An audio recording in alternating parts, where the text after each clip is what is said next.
नमस्कार, मैं दुष्टर उपाध्याय। इथियोपिया के हेली गुब्बी ज्वालामुखी के फटने के बाद कई देशों पर बड़ा खतरा मंडरा रहा है।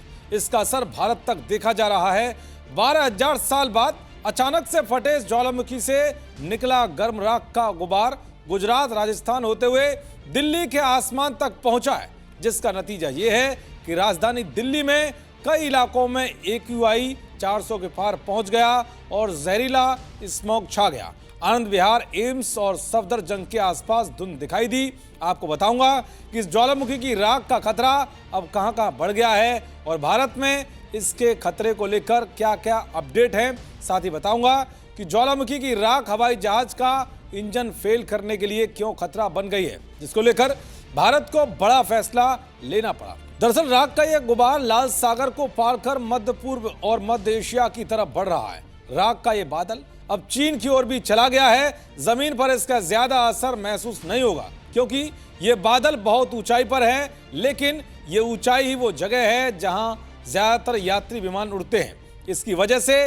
भारत में कई अंतर्राष्ट्रीय और घरेलू उड़ानों या तो देरी से चल रही हैं या रद्द कर दी गई हैं। कई उड़ानों को रास्ता भी बदला गया है। हवाई जहाज के लिए राख के बादल सबसे ज्यादा खतरनाक इसलिए होते हैं क्योंकि इससे उनका इंजन खराब हो सकता है। ज्वालामुखी फटने पर बहुत बारीक राख और कण आसमान में फैल जाते हैं।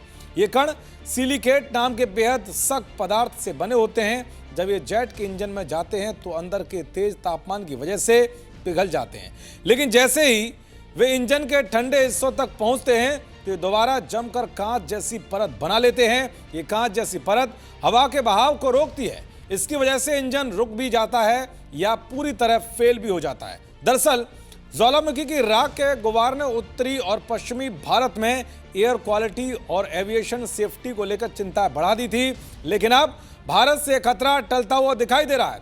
इस राख का AQI पर भी कोई असर नहीं पड़ा और ना पड़ेगा। मौसम विभाग के मुताबिक राख का बादल अब चीन की ओर बढ़ रहा है और ऊपरी वायुमंडल में फैल रहा है। आने वाले कुछ दिनों में यह महीन धूल प्रशांत महासागर की ओर बढ़ जाएगी, यानी कि अब चीन में इस खतरे की एंट्री हो गई है। अब देखना यह होगा कि इसका चीन में क्या कुछ असर देखने को मिलता है। देखते रहिए जी न्यूज़। नमस्कार।